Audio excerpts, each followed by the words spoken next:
Hello everyone, this is Editing NBZ. As is usually the case when you hear me talking before there's any music at the start, that means something went wrong. Not terribly, but yeah, Devon's audio for this recording had a weird funky hiccup about an hour and 10 minutes in, so I had a backup running of some other audio, so the back half of this podcast is a little funkier in terms of the sound. Hopefully it's still okay, and hope you enjoy our chat about Clair Obscur Expedition 33.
Hello everybody and welcome to a special bonus episode of This Nintendo Life. My name is NBZ and you are joining us to discuss a video game that came out a little while back, but of course Bally has been making his way through it as is his wont. And he has finally climbed to the peak. He actually did it a little while ago, but we're just trying to organise the recording. But this might be the longest game I've beaten since having two kids. I can't work it out. Maybe I don't Maybe think not. so. You beat Octopath Traveler 2 and Tears of the Kingdom. But they weren't with or was that two before? kids. They were one. Oh, two. kid, Okay, I see. Yeah. I see. Twice as hard. So yes, we've got Bally here to talk about it. We also have a special guest who basically got to the end when the game came out and then didn't, and then got to the end. Who has the most fresh memory of it because literally just finished it yesterday. Devon, welcome back to the show. Thank you for having me. Great to be here. Absolutely. So, yeah, I've been wanting to do this for a while to talk about, of course, Clair Obscur Expedition 33, and we are basically going to go into spoilerific detail on it. I would say maybe the first few minutes won't be that heavy on it, and then we'll probably dive straight in. So if you are worried about that stuff, you can stay here for a little bit and then disappear and go play it and come back. But I do think one of the benefits of doing a spoiler cast this far after a game has come out is that most people should have had enough time to finish it by this point in time. I think also one of the nice things about this game is it's not super long. It is, if you kind of main path your way through it, you can take it in about 35 hours, I would say. I think my final time ended up being about 45 or so, and that was doing a decent amount of side stuff. I haven't done everything, but I did a good amount of it, and all the kind of like the obvious stuff that you should do before you go to the end, basically. But yeah, I think that helps, and I have been hearing a lot of people talk about this game still because it still seems to be in the zeitgeist. Yes. Like there's lots of podcasts I'm listening to and people are still playing it and people are still talking about it, which I think probably bodes well for the end of the year. Because everyone knows that it's going to be Game of the Year, so they'd better get playing it so they can actually have something meaningful to say. Yeah, I literally just finished listening to an episode of Remap, and Patrick was like, "Oh, I just finished it. Now let's do a spoiler cast." So I guess we're not the last people to do a spoiler cast. Yeah. So there's definitely a lot more people who are going to be talking about this game. But obviously we had a full episode of the show that was fully spoiler free back when it came out, so you can go back and listen to that if you so wish to. Back in end of April, start of May, I want to say. But we're gonna jump in here and talk about it. And Bally hasn't really talked about it since that episode. And Devon, I'd love to get your thoughts on it as well. So let's kick things off with general thoughts on the game now that you have both finished it, how you're feeling about it. Devon, let's start with you. It's a good game. It's a really good game. I was gonna say, when you were saying, like, we'll do a little bit of preliminary thoughts before we get into spoiler stuff, and yeah, that would be my recommendation. If you're listening to this, if you are interested in like enough to listen to, oh, maybe I should listen to a few minutes of a podcast, like some of my favorite creators, see what I think of this game that everybody's been talking about, then let me tell you, it's for you, most likely.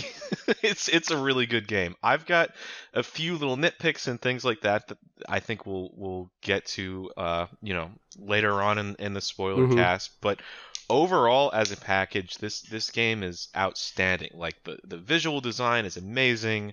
The characters are awesome. Like, some of the best voice talent I've seen in a video game in quite some time. Right. One of the most fun, fresh. I love turn-based combat. I'm not one of these people that thinks it's outdated or whatever. But the combat system in this game is like phenomenal. I've seen people online say every RPG should be like this. I don't know about that, but it's got an awesome combat system. I guess for people's point of reference, like, what are some of your other favorite RPGs, like turn-based RPGs? Well, I get, honestly, probably a little bit inspired by playing this game. You and I have been talking about this, NBZ. I've been slowly making my way through the Final Fantasy Pixel remasters. Yes, every single one. Yeah, I'm on 6 now, so I'm in the home stretch, and I plan on.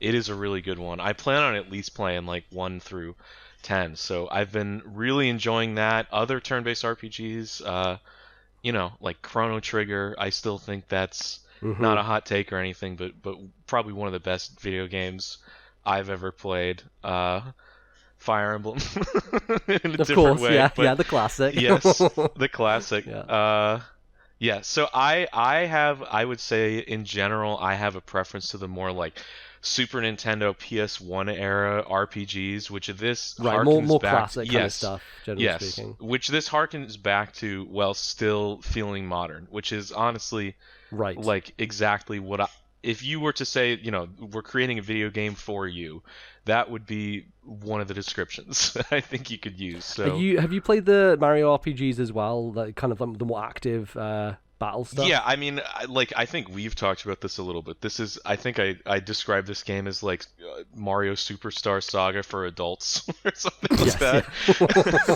But to be fair, I wouldn't say that game's for babies either. That game can be quite challenging. To be fair, the actual most challenging game I think is Partners in Time, a game which the final boss of which I think took me like 2.5 hours when I was like 14, and I remember sitting there in my like parents' living room being like, when is this fucking game gonna end? Like, I was just like it was the longest boss fight I think I've ever done. So yeah, those games were no joke, to be fair. But I see what you mean. It's a fair point. But yes, yeah. So I've played the first 3 Paper Mario games, and I played Superstar Saga. That's actually it for Mario. That's the only Mario RPG or Brothers RPG I've played. But yeah, it does have a lot of that Mario RPG feel, which I do really enjoy those games. So that was another thing appealing about this game to me. Great. Bally, now that you have finally rolled credits and seen everything that you wanted to see in Clair Obscur Expedition 33, what are your final thoughts? We've been saying on the show for a while, like, I've been on the hunt for a 3D JRPG that really resonates with me, and now I've not played many. I've played a bunch of 2D turn-based JRPGs, and there's a ton I like, and I know what I like, and Octopath Traveler 2 is probably my favorite of those. But when this game came out and you messaged me and you were like, Bally, you got to start playing this game like now, because when people were hot on it, I was like, right, I'll put it on my subs list for the year and I'll get to it later in the summer. Boom, great idea, let's do that. But MZ was like, no, you got to play this now. And from beginning... I believe I did this to both of you, by the way. I was basically messaging everybody I knew, and I was like, would you motherfuckers play this game? From beginning to end, I don't think I could be much hotter on this game. And it has definitely fulfilled that slot of, like, this is my favorite 3D RPG by a mile. It's overtaken like Remake by a country mile. And honestly, having beaten it 2-3 weeks ago now, well, a bit more than that maybe, it's rivaling Octopath Traveler 2. Like it's that good in my mind. And I think also coming off of Rebirth from last year, it's basically improving on almost every aspect of loads of the issues that we had with Rebirth, MBZ, and that is just such a refreshing, nice take. And there's one issue where I think it's actually very similar to Rebirth, but we can get to that. But okay. On top of this, you gave me like this documentary, MBZ's the Skill Up documentary, and let's say just like a massive AAA studio made Expedition 33. It would still be absolutely awesome. It is objectively just an awesome, incredible game. But when you find out how much of an underdog story this development cycle is for this game, and the background of the core team and where they come from, and the amount of luck and talent and amount that they just nailed it first time round on their first game with such a small team and with, you know, very little experience, it's actually it's one of the most insane things that this game has come together in the way that it has. And I think that has just made this game resonate even more with me in my mind. It's just incredible. Like it's kind of, I'm not sure this kind of coming together of factors might happen again in the next 20 years in video games. We'll see. But like, it just seems so ridiculous that this game exists in the way that it does. Yeah, I think it's kind of remarkable in that way. And I think it's also because we're just on this weird precipice now of the ability for a smaller team to make something that looks this impressive, because I think 5 years ago it wouldn't have been possible. It's all about Unreal Engine, right? Absolutely. Unreal Engine 5, like the metahuman stuff that they were doing. Obviously, like there's a huge amount of artistry from the creators here, and the lead artist, and the obviously all the composition, the music and everything. But I think the tech has really allowed them to make something that otherwise wouldn't have been that impressive. And I can speak from experience with that, because as someone who played an early build of this game that was still running on Unreal Engine 4, it definitely wasn't as impressive back then, like obviously there's more prototypey, more kind of early build stuff, but the thing that it turned into is vastly a step up on what I had played. And so when I saw it for the first time when it was re-revealed last year, I was like, what the fuck? This game didn't look like this when I last saw it, so I was kind of like shocked. And I think that's definitely played a big part in its success, is like it does look as good as a lot of other big games out there. And obviously there's like specific things and details and faces. Like if you look at Death Stranding 2 and compare it to Expedition 33, you can significantly see the budget in Death Stranding 2 versus this game. It's like Death Stranding 2 is like the market leader in that kind of field really of is. faces looking good. And it's based on like the Horizon Forbidden West engine, right, MZ? But we talked about how good that game looks, especially the with best faces right? in games. Right. Yeah, so like crazy. Yeah. That this game can even come close to that is wild.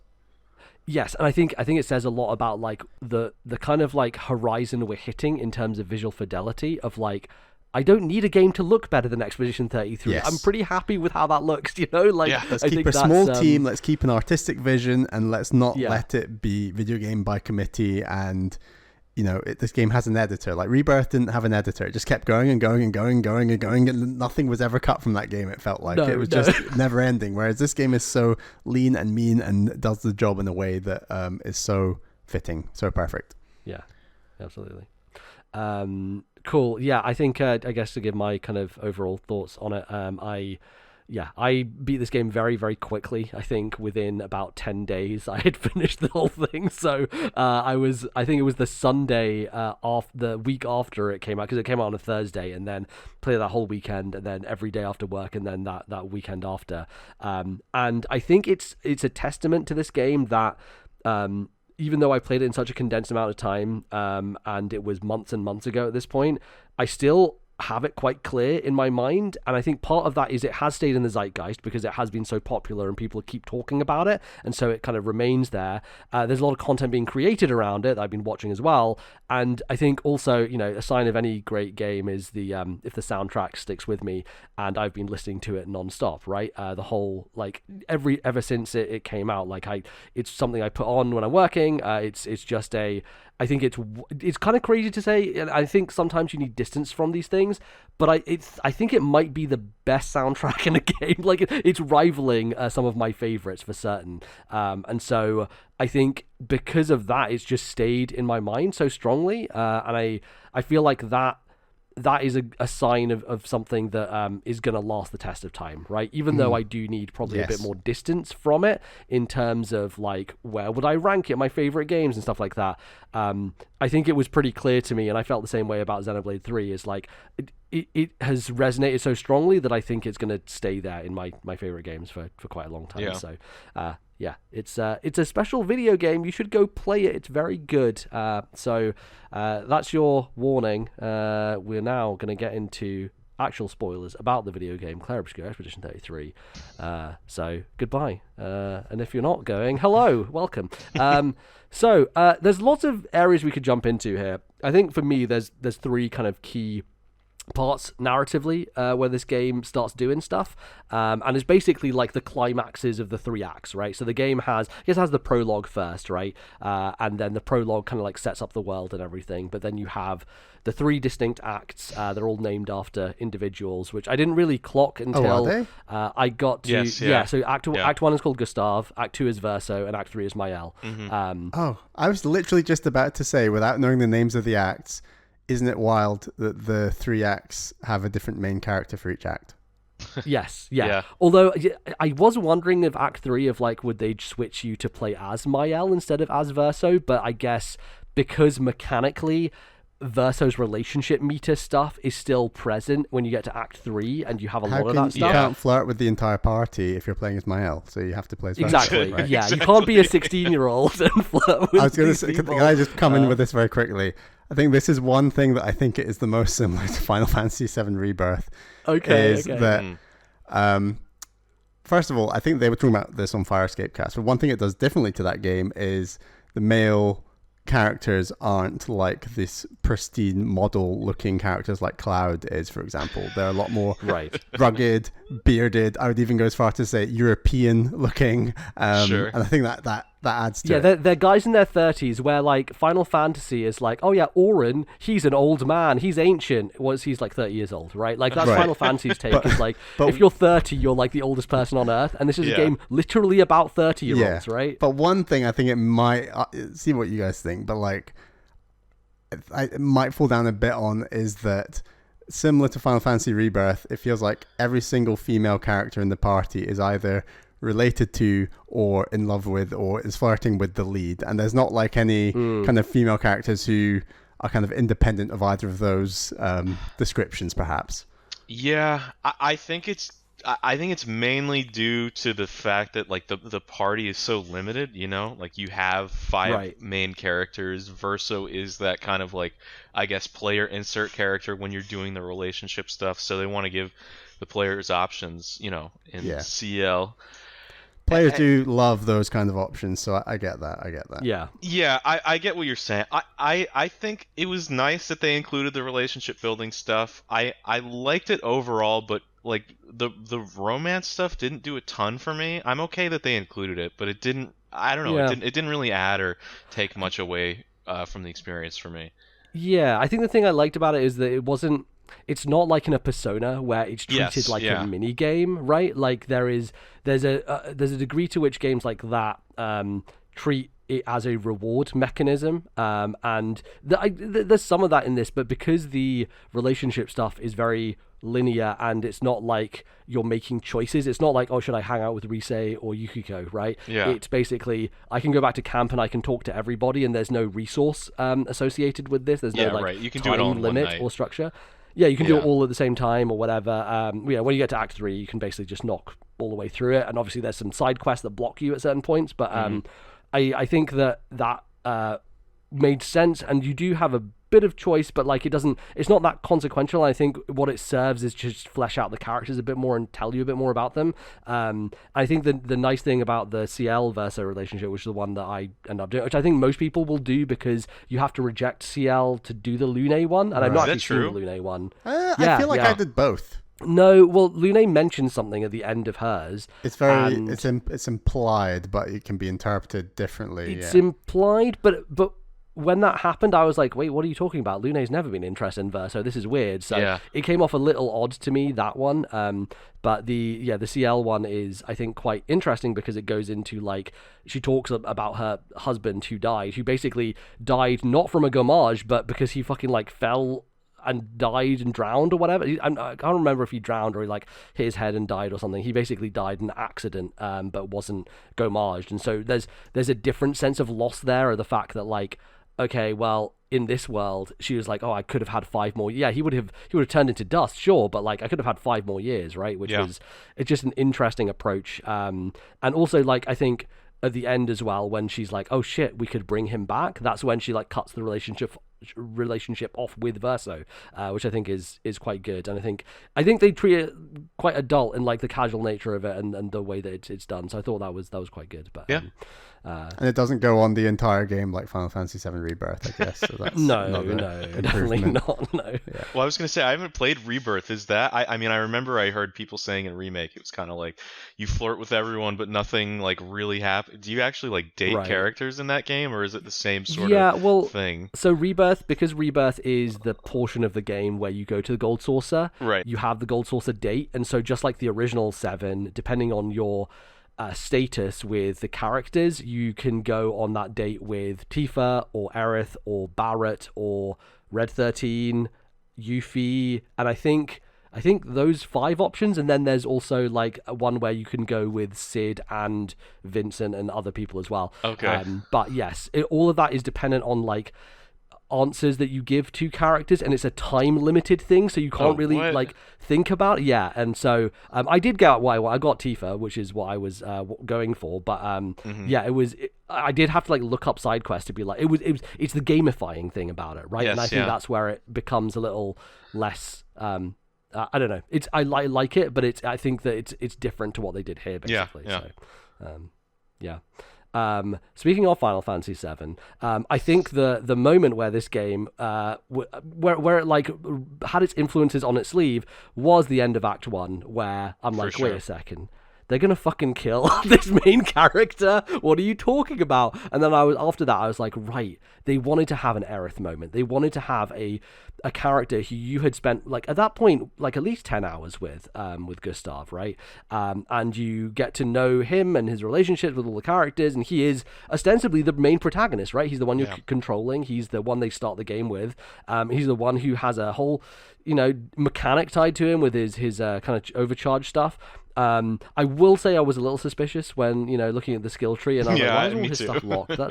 It's a little odd. I thought it might be tied to something. I thought his skill tree was fleshed out quite thoroughly, actually. Yes, I think the difference is, like, so there's a couple of things. All of his skills were more locked than the other characters. Yeah. So, like, Lune and Mael had much more options by that point in the game. And then also, every skill of his cost a lot more to unlock. So, like, where Lune would cost 2 to unlock something, he would cost 8. And I was like, damn, man, maybe he's like, just has less stuff, and so they've paced it out differently. That was my thought. But no, turns out... I just assumed, like, he's the main character, he gets the biggest, baddest moves, therefore they come later, but they hit harder, that kind of thing. Okay, yeah, because I was kind of thinking that as well. I was thinking, like, there might be something there. No, they were just trying to obfuscate it all and lie to you because this guy is just going to die. You weren't wondering why Charlie Cox isn't in any of the interviews. Right. Yeah, right. Yeah, exactly. Also, like, I think it does make sense once you consider, like, okay, so the bad guy, who's only basically in the back half of the game, for the most part, is played by a famous person, and the protagonist is played by a famous person. They're probably very expensive as talent, so obviously we're not going to have them for the full game. But you know what? I think there's actually a lot of Renoir in this game, especially the last. There's quite a lot. There is, yeah. So I was impressed that they did manage to afford. Andy Serkis, which apparently he was paid for out of the marketing budget, not the voice casting budget, according to that documentary. Yes, which is a thing that can happen because it's because the purpose of it was not for development, but for marketing the game, essentially. So that death hit me hard. It was good, but we're in such a fantastical world that I'm always skeptical, and this is what JRPGs have taught me. Is he really dead kind of thing? Is he really dead? And I think that's one, like, this game is arguably all about grief, right? So you do learn as this game goes on, like, well, he has to stay dead. Otherwise, this game doesn't land stick the landing on this game being about Sure. grief if Gustav comes back in some meaningful way. Well, we right? can talk about that. We'll get to that, but like, yeah. when it happened, I thought, oh, he'll come back. But as I played more of the game and you get more understanding of the story, I was very confident he wasn't coming back. I was pretty much like I did have a little bit of skepticism, but then like I don't know, just the way that they do his death, it's like, man, he's really fucking beat up. Like he's like pale and bleeding, and I'm like, I think this guy's really dead. But the thing that secured it for me was when you pick up as Verso, all of Gustav's weapons are inverted. Exactly. I was going like, to say that. Yeah. I was like, oh, okay, all right. It's just this is our guy now, I guess. So yeah, for me it was as soon as that happened, as soon as we start playing as Verso. What about when he says, "When one falls, we continue," right? And there's like a question mark, like. I don't know. This doesn't feel good. I'm dead. I don't know. It was just very like, oh god, is he undermining the whole meaning of like, you know, the expeditions just keep going and going and going, or is this like quite finite sort of thing? It felt like. Yeah, totally. I think that that moment lands very well, and I think part of it is it just kind of, not that it comes out of nowhere, but like I wasn't anticipating it. It's early. I wasn't anticipating. It's like It's 7 very hours? early. Yeah. Yeah. It's bold, and I love it. I think the bulk of the game is probably Act 2. No, at least of like the main, you know, story of the game is Act 2. So yes. Yeah, it takes a significant amount of time. So I think that like moment is definitely like the thing that you'll see a lot of reaction compilations to online, because it's kind of the first time at which the game like does a reveal of some kind. Yes. And I certainly have. And then it was closely followed by reaction compilations of Act 2 and then Act 3. Yes. Yeah, exactly. Yeah. There's a lot of stuff to reveal here, but I think that section is very effective, and I think it's also interesting watching it back, like with context of everything, and knowing what's going on, because you're like, right, of course, like the Renoir who the paintress has created doesn't care about any of these people, and it's just like because he knows they're all fake, basically, right? There's like the idea of the fake reality, and he's got his mission, and these people need to die for his mission to succeed. That's all that matters. Like, yeah. What did you guys up until the end of Act 1 and that moment, what did you think of Renoir and the positioning of everything? Because I was thinking like, right, I was a bit disappointed, because I was like, I think there's time travel shit going on, and I'm not going to love this. And this is right. Bally hates time travel, as we all know. His generally speaking, there are exceptions, but generally speaking, if it's playing some trippy time travel thing to justify why old people are in this game, I'm not going to be here for that. And one of the potential drawbacks of MetaHuman is that Verso, Gustav, Renoir all look like the same person, kind of. Bearded Europeans, as I was talking about earlier. No, I didn't think I ever thought they were related as much as they all look very similar. It was a shock to me that he was his father.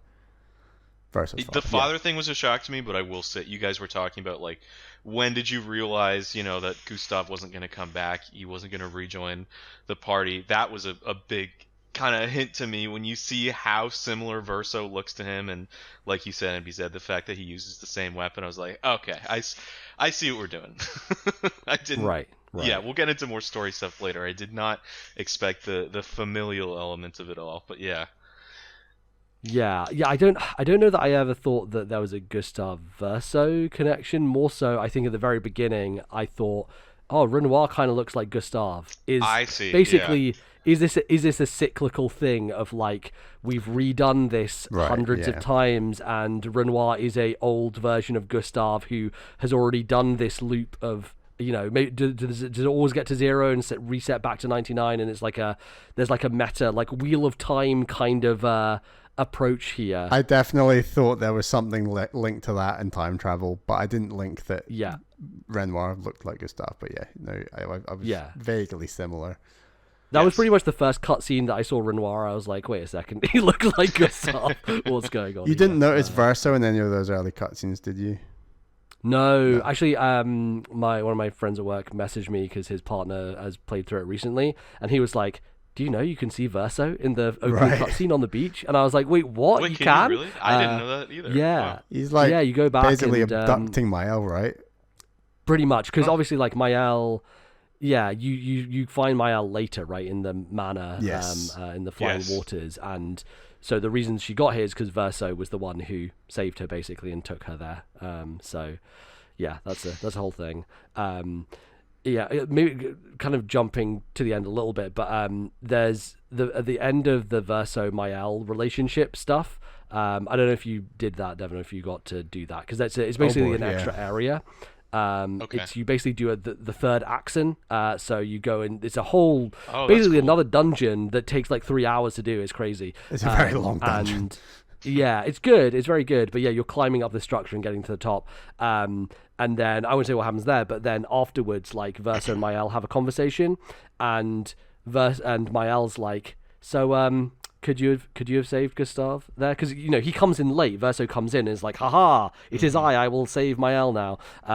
And she's like, well, were you there? Could you have saved Gustav? And you get the choice to lie to her and say, no, I couldn't. But the right choice is to say, yes, yeah, I could have done it. If you lie and say no, you don't get Mael's final gradient attack, which is called Gommage, by the way, and is insanely powerful. It is the final move I used on the final boss. Like, he was like the lowest health. I didn't need to do it, but I was like, sometimes there's that kind of narrative thing in my mind of like, I want to end this fight on a certain thing, and so I used Gommage on Renoir in the final fight, which was cool. But yeah, you don't get that move if you. Wow. I didn't know about that mechanical change if you reject it. Yeah, I didn't know about it either until someone in a Discord I was in mentioned it, and I was like, no fucking way, that's crazy. So yeah, you can completely ruin their relationship, which to some degree is thematic of what happens at the end. But, we'll get to that, as you said, when we get to the endings. Absolutely.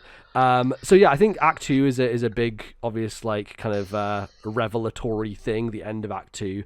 I don't know if there's anything within Act 2 that you guys wanted to touch on, any areas or stuff that you enjoyed from that section. I think my favorite overworld theme is in Act 2, which I'll probably use as either opening or closing music for this. It's a very good theme, because they have 3 different tracks for the 3 different acts of the overworld as well.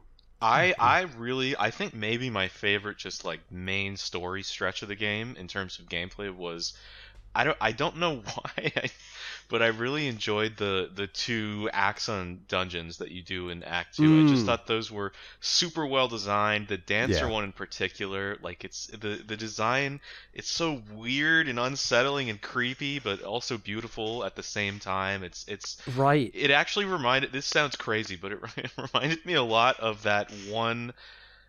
Shit, I don't remember the name of the world, but you guys both played Astrobot, right? There's that desert level, like desert kind of a temple-themed level in Astrobot that it weirdly reminded me of. But I did. Yes. I thought that area. You talk about like the one with the genie boss at the end of it? Yes. Yeah. Oh, yes. Yeah. I can see that. Weird little connection there, but yeah, I love those areas, and the bosses were super fun. I think in terms of just like meat of the game, that may be my favorite part. Yeah, I think that boss Serene, I think, is one of the more difficult ones because of the charm mechanic that happens there. Yeah. Also because you don't really have that enough time to level up the charm Lumina in order for everyone to equip it.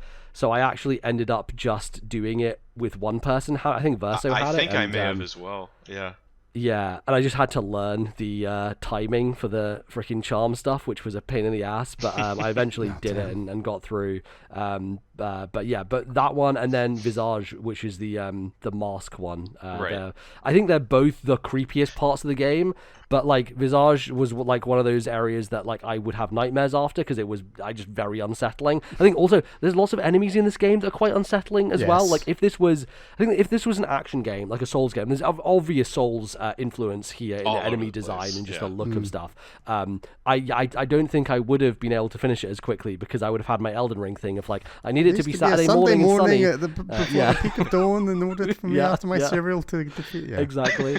Yeah, totally. But no, I was able to. But yeah, I definitely felt pretty creeped out by those areas. I think one of the things I would have liked a bit more in those areas actually is I think what you were mentioning before, Bally, about like the female characters. I do like that they do bit of building of CL and Lune's friendship, because Mm-hmm. there's a few cutscenes with them together that I think are quite good, and I think that's like something that they could have avoided doing. I think the game would have been weaker for it, but they kind of like position those two areas as like, this is Lune's area and this is CL's area, in the sense that when you get to the bosses, they have like I think CL like rips the mask off, and then Lune is able to like get through the song or whatever, or maybe it's the inverted, but yeah, they're both related to those areas. I wish they had done some kind of story build up throughout those areas for those characters and given them like mini arcs in those areas, because it felt a little odd that like,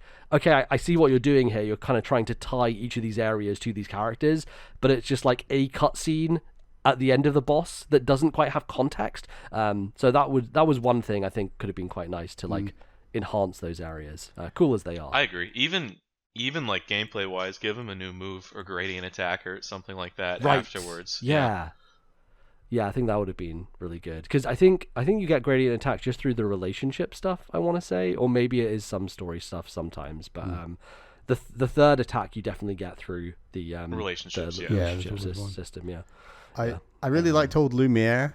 I think that the Renoir fight at the end of that area is very strong, and that is where you get the non-supercharged version of Via Teme. That theme. That is just the best song ever.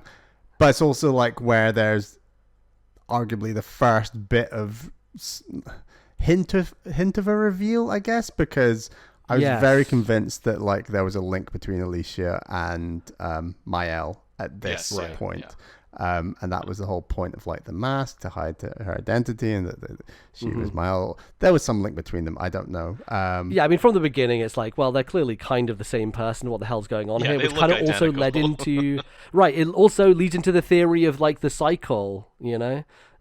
So yeah, that makes a lot of sense. And then just fighting in front of like a French mansion, I think is just a very great setting. It's like it's very cool. Picturesque. Yeah. It's good. And that boss, I like most of my party was vanished the first time round, and I just hadn't nailed the timing, so it was very satisfying to come back and then get the counters in, get it all sorted, and just very good. Unfortunately, I don't think I got the most out of that boss, because I sent you my screenshot, Bally, of like my fight, and my fight was like, you took 90 damage and beat him in like 3 turns or whatever, or like 2 turns. Because having not seen any of those moves, somehow I parried and dodged everything first time through and just killed him, and I was like, whoa, okay, what the fuck just happened? That's crazy. Because I was seeing in other Discords as well, people being like, holy shit, this boss fight is tough, and then I was like, oh, did I just like do something? I guess I got lucky in my timing and just figuring that stuff out. But I think the fact that you fight him again later definitely helped with that, because it's that's an even tougher fight, and it's one that you can't do as easily. That the non-supercharged version of Via Teme, that song isn't even in the official soundtrack. It's not even part of it. That's wild. There's so much music that was written for this game that like there's even stuff that hasn't like made it out yet. Crazy. It's insane. Yeah, even like, you know, the supercharged version that we talked about, that in game is slightly different, because when it leads into it, there's like this guitar riff that plays, and the actual version doesn't have that, but the contextual version in the game has this guitar riff that like leads into it. So yeah, lots of custom stuff happening. It leads into it rather than like the guitar solo later with the violin.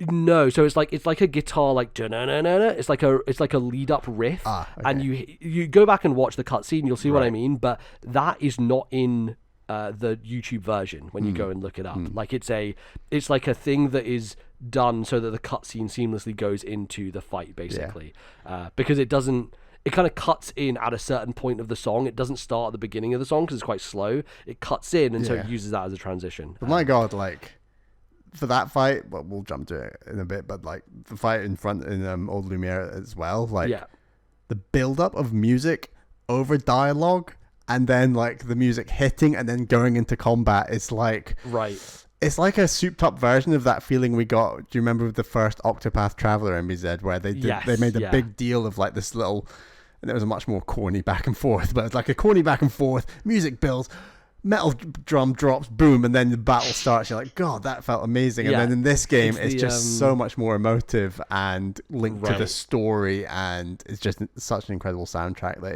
it hits so hard in a way that feels quite unique to video games, because you're getting, it's like the build up to the first turn of the fight, as it were.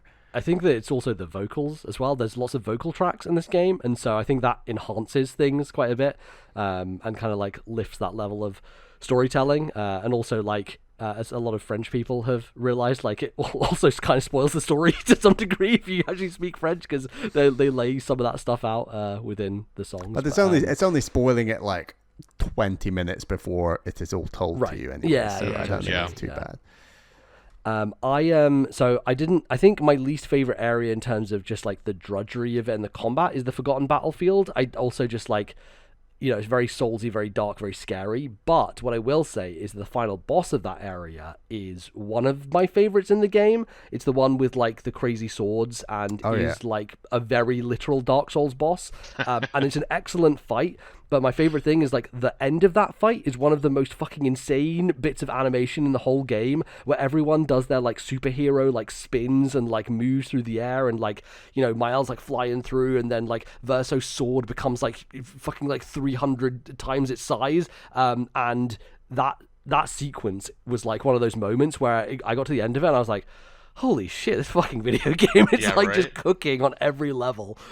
So yeah, I think that area is, it certainly fits the mood of that part of the game, because Gustav just died, and like, Mael is like very sad through the whole thing. I think that the scene after that boss where you get to the tree and you bury his arm, I guess it is, because that's the last thing you have, is really well done. Like, I think the dialogue and all the kind of cutting to everybody and how they're dealing with it, I think is really well handled, basically. So I think that's definitely one of the highlights, I think, of that Act 2 for me, aside from the kind of end of it.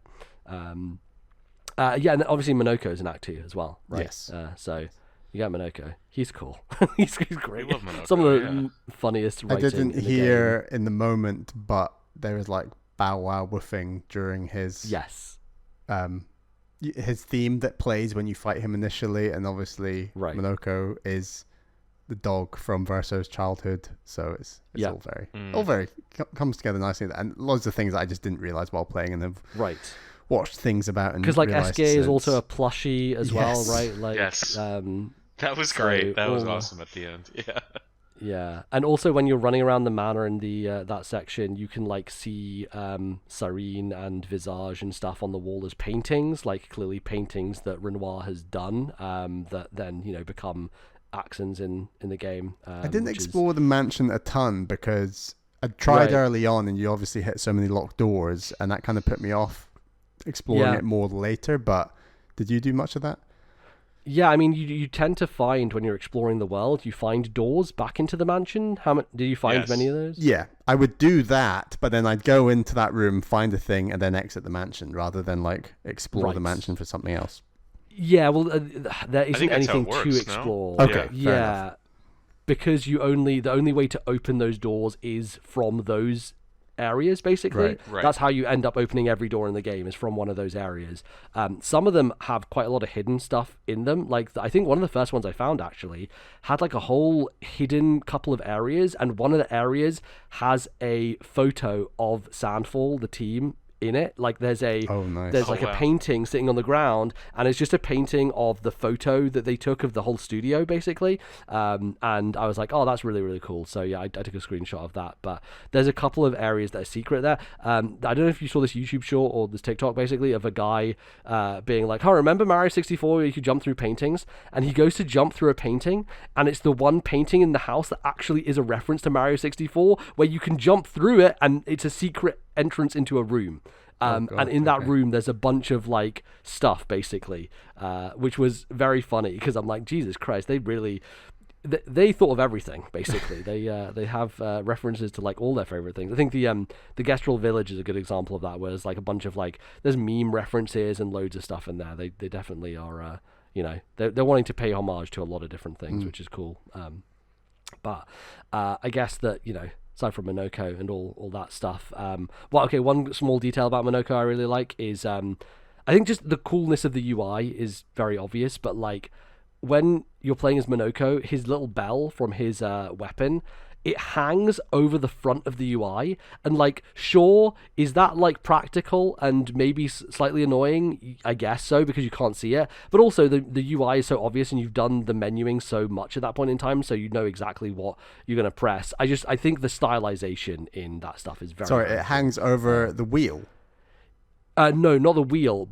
Basically, when you're choosing like attack or item or whatever at the beginning, Right. his bell, if you look at it, it's like it's in front, like it create. You know that effect I do, Bally, with fucking thumbnails, Yes. where I Yes. have Samus come out of a thing. It's basically doing that, but in the video game, Okay. where he's standing in front of the Oh, UI, but his I didn't bell is notice. hanging in behind it. So Right. yeah, have a look at that on YouTube. You'll see what I mean. It's very very cool, and it's just like a little stylization that I appreciated about his character. I guess Is now a good time to ask about characters and parties, or should we do that later? I guess like who. I think this is probably a good time. Yeah, Sure. who did you use Monoko much? Who were your parties for the main thrust of it?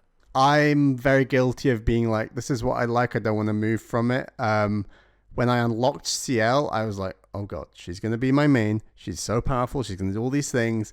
I was never into Mael early on. And, you know, I was going to use Gustav, and then things happened. Oh, yeah. And I thought I was going to be a Gustav, Lune, CL main, and then that became Verso, Lune, CL, and then it was like when I unlocked Monoko, I thought I never tend to like the kind of jack of all trades ditto character who can like do all the other moves. Yeah, the blue mage sort of. But then I was like, actually, I'm not loving CL right now. I'll try a bit of Monoko. And then I realized you've got to keep him in your party for a while to get to face all the other creatures, and then he unlocks all the moves. And then I just never dropped him. I was like, he's just so good. And I'm at this point now in the game, further in, where I got to a point where I was like, well, I've got so many moves. I'm going to analyze all these moves, pick my favorite. Is it 6 moves you get? Yeah. 6, yeah. Total. Yeah, pick my favorite 6 moves, and I'm just going to keep improving these 6 moves. And then I just kept Monoko the rest of the game. So I was always a Verso, Lune, Monoko main, and never changed. What about you, Devon? I had my favorites, which I'll get into, but I did really try at least my best to use everyone roughly equally. I will say, similar to you, Bally, once I realized that the way that Monoko gets all of his different abilities is you just have to have him in the party when you're fighting enemies. I probably did have him in the party more than I didn't, at least in the, like, you know, the main area before a boss fight or something like that. That final area before the Paintress, where you're essentially going through mini versions of every area of the game, is a perfect place to have Monoko, and then you will face all the enemies basically of the game, and you can unlock them with all the moves. Top tip. But in terms of like my favorites combat wise, I really liked Lune. I thought Lune was awesome. I ended up going Elemental Genesis. That's exactly what I did. I love the that Elemental move. Genesis Best move build. in the game.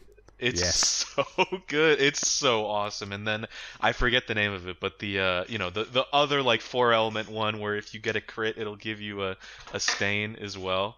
She's just super cool. What an interesting way to do like a mage archetype in a game. It's very different, but it's awesome. It's like I love that. The stains. A battle mage plus like a bender from Avatar: The Last Airbender. Almost. It's super cool. And I also thought, I think my favorite party was probably the 3 girls, the 3 women. Mael is super cool. If you get into the burn stuff with her, oh my god, she's just like ridiculously strong. Yeah. I got her one, I don't remember the name of the move, but her like 9 AP fire attack, and if you combine that with the Picto that doubles the amount of burn you apply on hit, oh my god, like just one move of that attack would give me like 60 burn or something like that. It was crazy. And CL is, I think CL is such a cool design for a character as well. I mean, other than just Scythe and Scythe being cool. Yeah, she just looks sick, basically. Because she was a farmer, which is wild. It's just like such a cool little detail. It's so funny. And then there's one cutscene where it's like, but why is it double bladed or something? And she's like, well, I don't know, I think it kind of looks cool. It's cool. There's no good reason. Yeah. But I think her design from like a character archetypical standpoint is in a lot of ways maybe the most interesting in the game, because you've got that whole day night foretell mechanic, which I haven't like. I mean, I guess I've seen other RPGs like attacks being stronger on different terms, but not quite in that way. And also on top of the fact that you can go like with the full crazy damage Twilight build for her, but she's also the best support character in the game. Like one of her best moves is essentially just dance from Fire Emblem, where you just give a character another action and I think 4 or 5 AP or something, and it's ridiculously strong. So she's awesome. She's super versatile. Yeah, CL's very, very good. I used her for a lot of the game. I had her weapon, what was basically it's the glass cannon weapon, which is basically... I used that for a while, Yeah, which is like, hey, you just apply maximum cards on your first hit, but you will take double damage, and it's like, okay, well, I better get good at parrying and dodging with her, because otherwise she's just dead. So, yeah, there was a lot of that balancing going on. I think I didn't really have a set party for the game. I think part of it for me was because you level up more when you're in the party.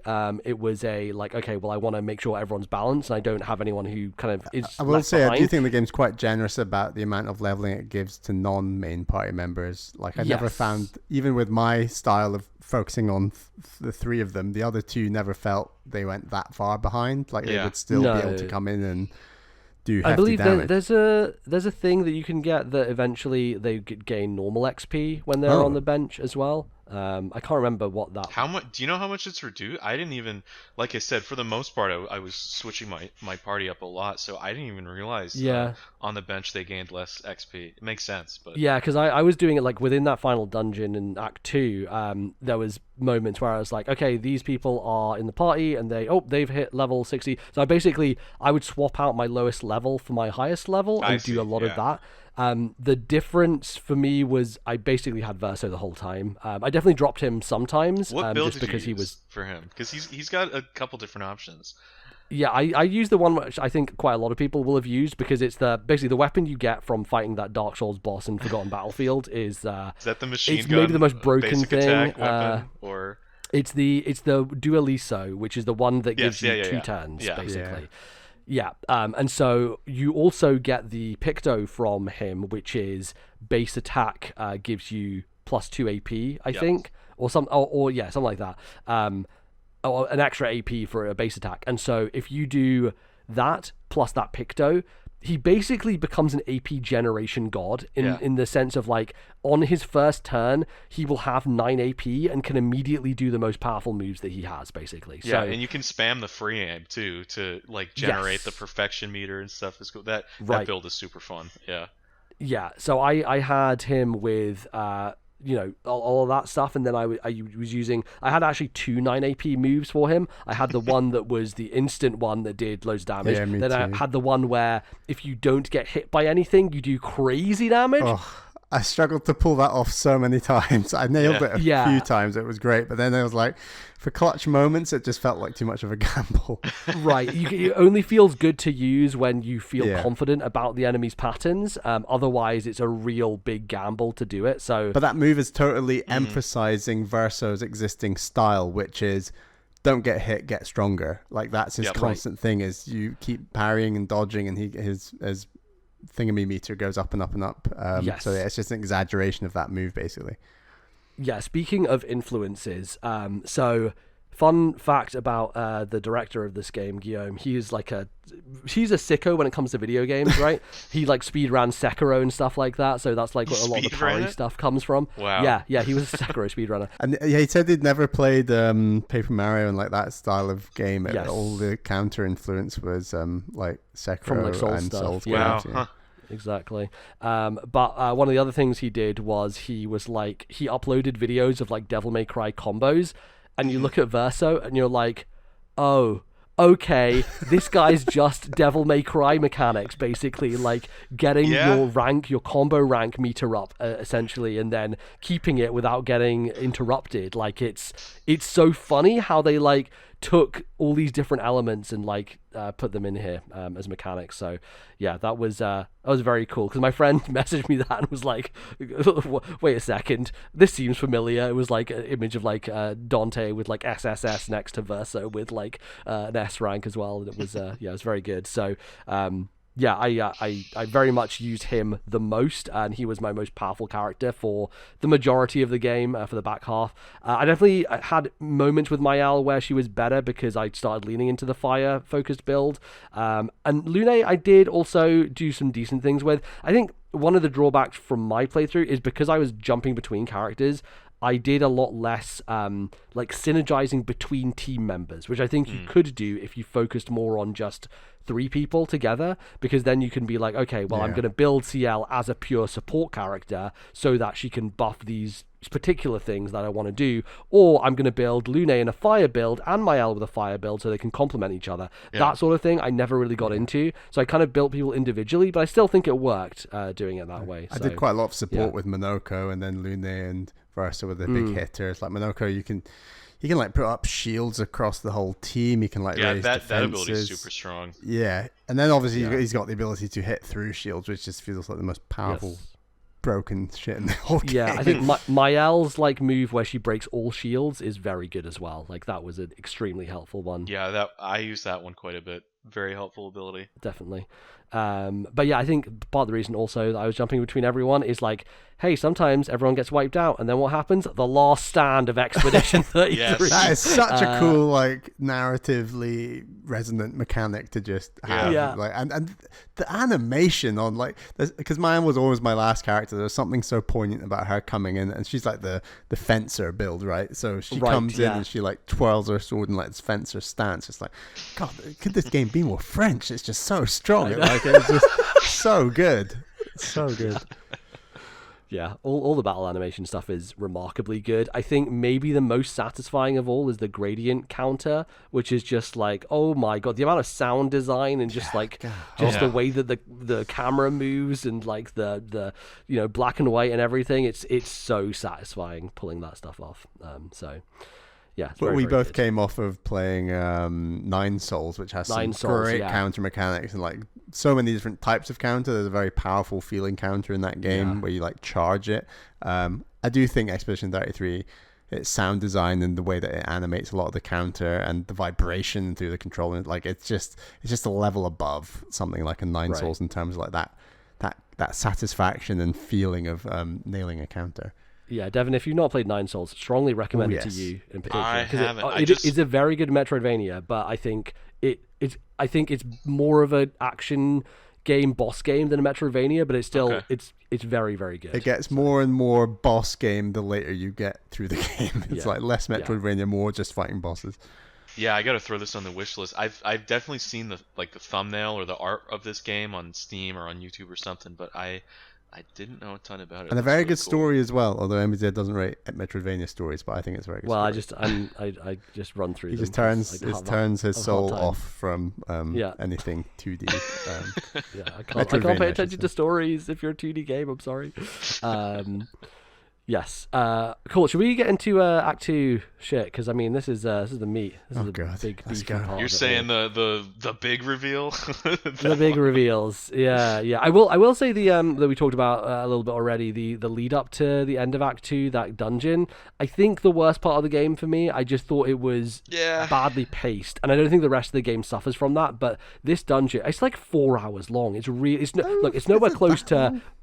I don't. Maybe it was just because I was. It's very long. I don't think it's 4 hours long, but yeah, it's long. Maybe not. I might be over exaggerating. You know, it's no 8 or 9 hour rebirth final dungeon, which might be the worst final dungeon of anything I've ever played.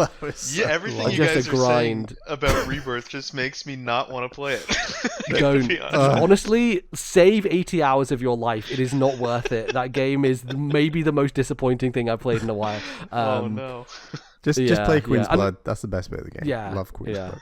But you know, I loved Remake. This is the thing. We both really liked Remake. Wasn't Remake like 30 hours or something? I thought it was. Exactly. Bit shorter. Yeah, Remake's really nicely paced. Really nicely. It was a reasonable length as opposed to Rebirth, which is indulgent to the nth degree. Well, get ready for part 3. Yeah. In the long end game area talking about in Expedition 33, Mhm. did you enjoy the kind of silhouette things between Renoir and Aline in between areas? I struggled to really understand what was going on in them, to be honest. I don't know. I didn't really understand what was going on. I looked at them, I was like, okay. Yeah, probably one of those things that, like, if you replay the game, it would mean more to you. Yes, yeah. The like 5% who spoke French and had faced that boss and know exactly what's going on can really indulge in those silhouettes because I just wasn't getting it. But but you get to the end, and then you have that fight against Renoir with what is, I think, one of the best songs ever written for a video game. Oh, man. Une vie à t'aimer, which I have listened to so many goddamn times. It's kind of unreal, just like the way that that's put together. It's 15 minutes. It's so good. So it's actually 11 minutes long. So the fun thing about it is it's one of 3 tracks, and these 3 tracks are like for the final bosses of the game. Mm-hmm. And together, how long are they, guess? Because 33. They're 33 minutes long. Yep. Oh my god. So they're 3 11-minute tracks that together create a 33-minute track. I'm looking, they're exact. It's not like, 11 minute 18 seconds or something. It is 11 flat. Wow. They committed to the bit. Absolutely. What's that Metallica song in like 3 parts? It's like The Unforgiven. The Unforgiven. Yeah. This is their Unforgiven, basically. And then you fight the paintress, get to the end, and a really good fight as well. I like that fight a lot. Yeah, really awesome fight. Very, very cool. You go into the sky, SK finally flies, and you do that stuff. You knew it was going to happen at some point. Yeah, of course. Yeah. Turns out Verso just had it in his pocket just for us, for a moment when we needed it. Yep. But then we get into the revelations, I've talked to both of you separately about this in a lot of depth. But how do you feel about this? Do you see it coming? What are your kind of thoughts on the reveal that this is a painted world and it's all not actually real, and there's fucking writers and painters and a whole war and stuff going on outside? How are we feeling about it? This is something I still like. I played this part of the game, 3 months ago or when we were talking, but I still feel like I'm processing it in a weird way. It's a cool reveal, but I think I may enjoy like the bulk of the story a little bit more with the when you're going to like fight the paintress and there's this crazy countdown clock. I just thought both ideas are super unique, but I don't know that. Right. I think that one resonated with me a little bit more. But the fact that this is like a family story, all of the reveals with Aline and Maël, that makes a lot of sense. I also think I don't know if you guys felt this way, but when I saw Renoir, I was like, okay, I mean, this villain he seems so irredeemably evil that there has to be a moment in which he's humanized in some way, and you see, okay, I see where he's doing. So that definitely made a lot of sense to me. That's where things started to kind of click into place. But bold move, very bold move from the team to do this. And it, like, I feel like, I think you and I had talked about this a little bit, NBZ, but I hate to, start talking about other games, I guess, or what could be other games, but when you hear about all these different guilds, the writers in particular, you have to think there's probably more than just the writers and the painters. It's like, are they setting up some kind of universe here or something? Where like are the that? Musicians? Where are the drama kids? Like exactly. It makes sense, right? Because when when they announced this game, they had this prefix to it, because the project was Expedition 33. When I was first pitched it, that was what it was called. There was no Clair Obscur involved, but the reason that they clearly added that was a play for a franchise idea, because you could use Clair Obscur as the franchise name and subtitle whatever you want after it. Yeah, totally. So you can be Clair Obscur, musicians dance, or whatever the fuck you want to call it, right? And then that's the next game, and it takes place with a different set of characters in the external world, and you could have an internal world as well, or you could just set it in the external world if you wanted to. But it basically gives them liberty to basically do an anthology style thing, so be a bit more be a bit more connected than a Final Fantasy, but looser than trails in the sky or whatever, right? Like you're not, Yes. it's not going to be a thing that ties everything together, every piece of lore and all that sort of stuff, but it could be more along the lines of, I don't know, like Persona's maybe a little bit like this, of like, in Persona 3, or no, in Persona 4 you visit the island from Persona 3 and stuff like that. So it's like, the world's kind of tied together, but it's not explicit in any way, and you can kind of have it be standalone stories. So I think from that perspective, it's brilliant. Like I think probably like all of us, especially with like games and movies, I don't think everything needs to be a franchise or whatever. But with this, it's Right.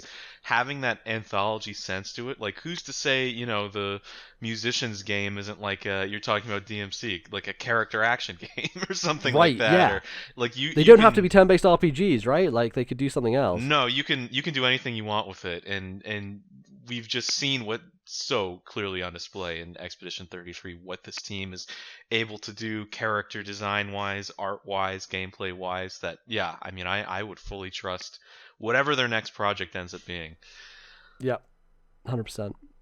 Bally, how I know you definitely blew up a lot of your theories. So what did you think? Yeah, you messaged. I kind of described where I was to you, MBZ, and you were like, "Okay, yeah, you'll want your next play session to be like 2 hours long," and I was like, it's 11 p.m. I should go to bed at midnight, but I'm going to do it anyway. Let's go. And then I was, on till like, I don't know, 1:30 a.m. and just draw on the floor.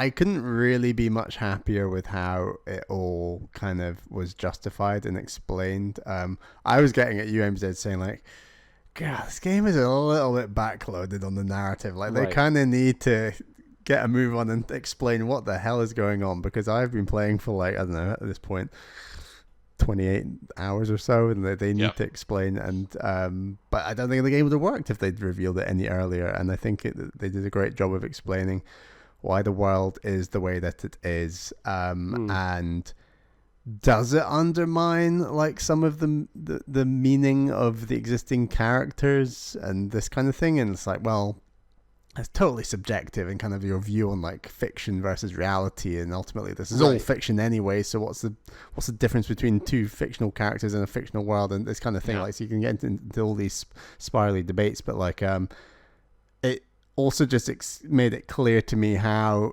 crucial this is about the family and its grief. And I think I sensed something very dark coming, and there's obviously so much build up about grief being the main thing. Like, I think is it Jacob Geller's video essay on this game. He's like emphasizes the opening line of the game is Mael talking to Gustav, and she says, "If you're going to give someone flowers, you should probably do it before they wither and die." And it's this double meaning of like, is that the flowers withering and dying or the person withering and dying? Yeah. And you realize like, God, this world is dark. So like I anticipated something quite dark happening. But the idea that it is Renoir trying to like help his wife process this grief and get her out of this painting, and process the grief of losing Verso. Like, I think the reveal of Verso being a dead boy is just hit me very hard. And yes, I agree. Yeah, it's so smart, so clever. I think the game maybe could have made it more clear at this point in time. I definitely found out from kind of reading other things about the clarity of like, it's the paintress, it's Aline warning. It's like the doomsday clock is her warning the world. It's not her actually controlling the world. I think it because she's trying to stop basically. Renoir and Aline are both warring at each other within the painting. And so she's kind of trapped him underneath the monolith, and the only way his power is such that he could just gomage everybody, so she has to kind of restrain it, and the only way she can restrain it is by doing basically 1 year at a time. And I think time wise it's all messed up, because time within the painting definitely flows slower than outside in reality. In reality, they've only been in there, I don't know, maybe a few days or whatever, but in the world it's like 100 years. So there's some niche specifics that are like quite tricky to get your head around, but the overall thing couldn't be better for me, honestly. I loved it. Yeah, it trusts you to understand. I don't know, just fill in some of the gaps, and I like, especially in like a fantasy setting like this, I think it's cool not having all of the questions answered, still leaving some mystery there for you to decide in yourself. So I thought that was a really cool aspect of it. I like it a lot. I think I like it, like you said, Devon, more so for the promise of what it can result in for whatever the series ends up being. I do, and maybe we can just go straight into the ending from here, because I think for me, I feel like the game definitely presents you with a world that you care about and characters that you care about, and they are real, right? They are real characters. They are people. They have had full lives, and they exist in this space that they believe is a reality. And I do think that they unfortunately take a backseat to the family drama of it and the kind of main plot of it. Yeah. Because, like, to be honest with you, I've spent 30 hours with Ciel and Mael and Lune and Gustav and Verso, and I barely know these fucking, this family, right? I don't. Yep. You know them as figures in the painting, or like the painted versions of Renoir and Aline and stuff like that.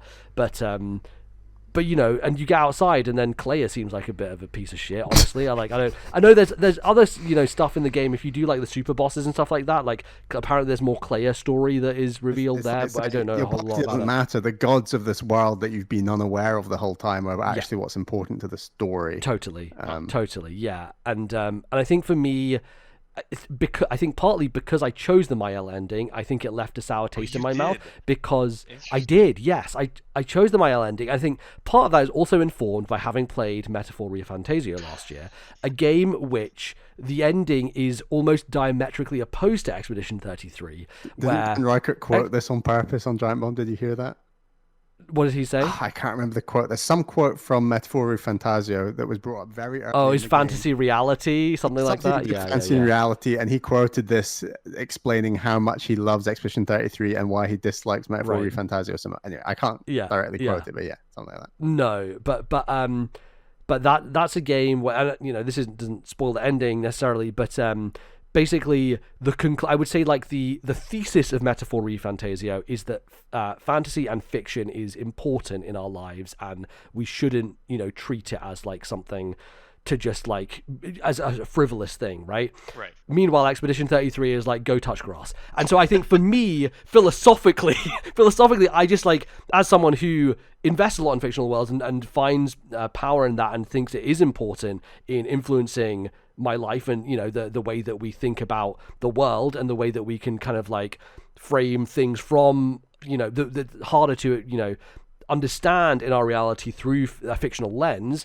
I do think that this game it says no, you're wrong when you choose the Mael ending, which I think is unfortunate, because I think the Mael ending is one that, as a full person, as someone who should be able to make her own decision, who has a horrible life outside that she doesn't enjoy and wants to get away from it, I think that she should have an ending that is a bit not nicer, but at least I think less being judged in the way that it is, because I think it is very clear that the Verso ending is the quote true ending of this game. No, I know. That is the one that the developers intend. Yeah, the Mael's the bad ending in quotes, sort of. Yeah. But that's, I'd say on your point, MBZ, like, the game's not saying fictional worlds are bad. It's saying using fictional worlds to deal with grief is bad. Right. Yeah. I think that's true, and I think that's kind of what it's getting at. Are similar, but they are different. No, I agree. Yeah. Definitely. Yeah. With the Verso ending, it sounds like you did too, Devon. I did the Verso ending, yes. I did. Just because, I don't know, like, as you were saying, NBZ, like, the game is kind of pushing you towards the Verso ending, and it seems like, very much in my mind, that is sort of the best outcome for these characters, this family. Right.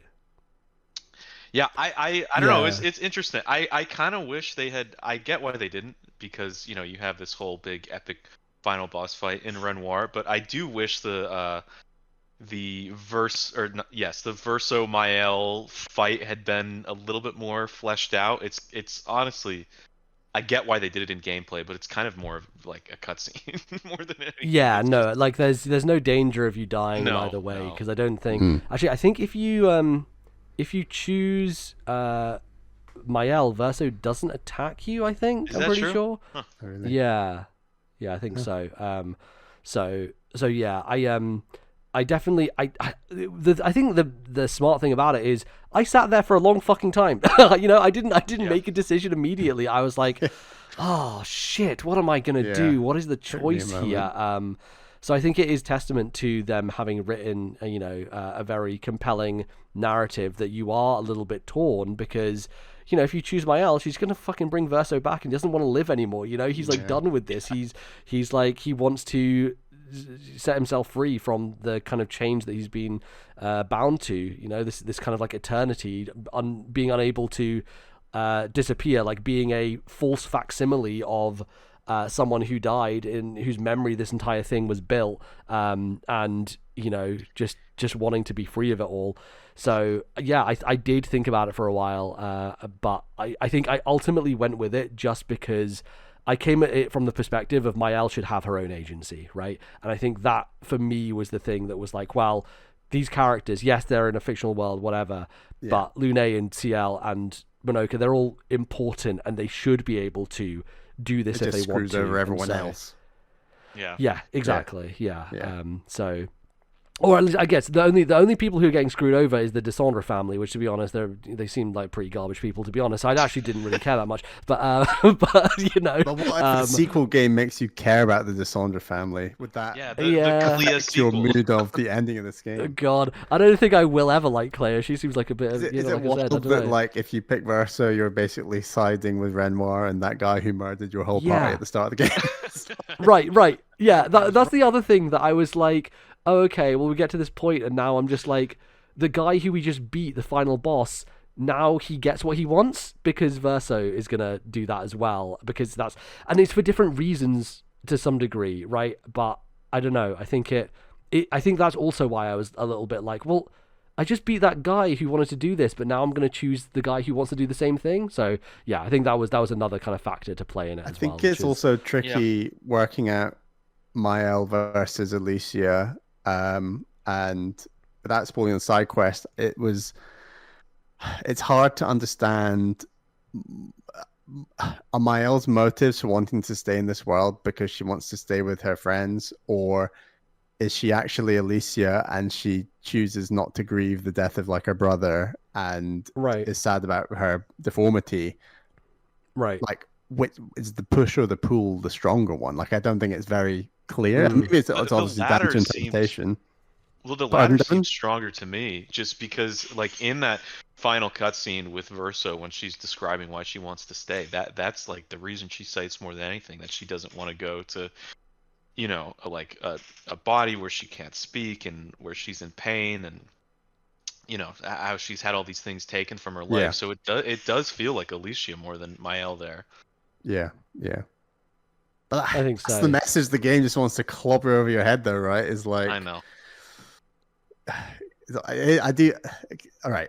So I watched Jacob Geller's video, and I was like, I'll just read. Is this worth a watch? You guys had mentioned this previously. Yeah, Jacob Geller's video is great, and then for the actual making of the game, the Skill Up documentary is incredibly good.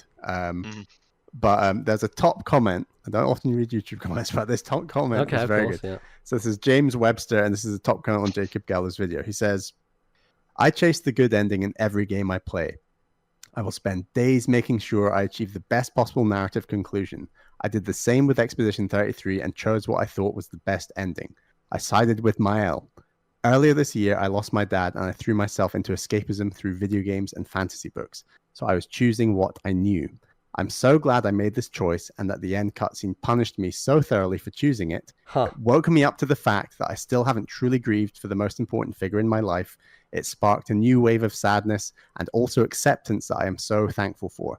This game taught me that there are no good endings in grief, but there are healthier ways to go about it. Grief is sad and miserable and painful, but you can't run from it forever." I think that's like just that encapsulates the whole meaning of the whole game for me personally. Right. And that's also another reason I picked Verso. Definitely resonated with me. Yeah, that makes a lot of sense. Absolutely. Yeah. Is there anything else that we haven't mentioned that you guys wanted to get into about this video game, Expedition 33? Any other moments or things that stood out to you? The beach platforming stuff, cute, but Hell yes. kind of annoying. I thought at points I love you it. were into it. It's just a So little here's the janky. thing, right? Yes, but here's the thing, right? I think talking about references, talking about influences and Sure. where that inspiration came from. I go back to Final Fantasy VII. Rebirth Oh comes yeah, back in this Chocobo conversation Racing or again, something, right? right? Like, yeah. Well, here's the thing, right? In those classic RPGs, you often had them trying to provide variety, even if the mechanics were flawed, right? And so you have the snowboarding section, which is terrible and just like not easy to control, and you have all these, mini games at the Gold Saucer, and I think part of the charm back then was like, oh, there's this variety in there, but it's not going to be to the polish of the rest of the kind of like other parts of the game that are focused on being an RPG. And I think like the bad platforming, honestly, to me feels like a deliberate callback to that type of thing I in see a what you're saying. JRPG. Yeah. Where it's like, okay, yeah, it is deliberately bad, but I think that's part of the charm of it. It's not And horrendous honestly, either. no, and it's okay. not. Especially because it has like magnetic snapping to Yes, it. if it didn't have that, it would be a massive pain in the ass. It would be a Thank you. nightmare. Because I was at Bally's house when I said go over there and do the fucking only up challenge, which I don't know if you found that, Devon, but Is that it's the one where it is. It reminds me of like a rage game, like what's that? Yeah. Like getting over it with I think Bennett's that's the body. reference you made, Em, is Yeah. Yeah, exactly. So that is the That one I do the love actually. thing. That might have been my Exactly. favorite of those. Well, yeah. So Bally didn't manage to do it, and he got annoyed and left and did something else. Also, Yeah, the fact you get rewarded for most of those with like swimsuit costumes for your character. Oh my god, great. it's so good. Yeah, it's amazing. But I really enjoyed those. Like I did find it fun doing the bad platforming, which is usually not a thing I would say as someone who likes good platformers, but there was something about it where it wasn't, I don't think it was bad. I think it was just like it wasn't as polished as the rest of the game. But like it did have allowances for failure, and I think that's a nice thing about it. I think it was well calibrated as a piece of variety. Like if Yeah, it was absolutely. longer than it was, it would also probably be a pain in the ass. But yeah, the segments are Totally. brief enough that they're not super intrusive, and they are a Yeah. fun little change of pace. I agree. Yeah, for sure. I think probably the worst one is the one where you have to reflect the balls. I don't know if you did that one where they're throwing a bunch of bombs and you have to like You know use what? your. I found the first one the most difficult when you're like running on the Really? logs and it's yeah. I was playing on controller, so maybe it was that. I think if I was playing No, yeah, I was controller as well. yeah, I think like hitting W is probably easier, so you're just going in, like Maybe. a perfect straight line. But yeah, I don't know. Maybe if I replayed it now that like I have more time in the game and have a better sense of like the movement and sprinting and stuff like that, it would be a little bit simpler. But that one I remember took me a bit of time. Yeah. Yeah, that I like that one a lot.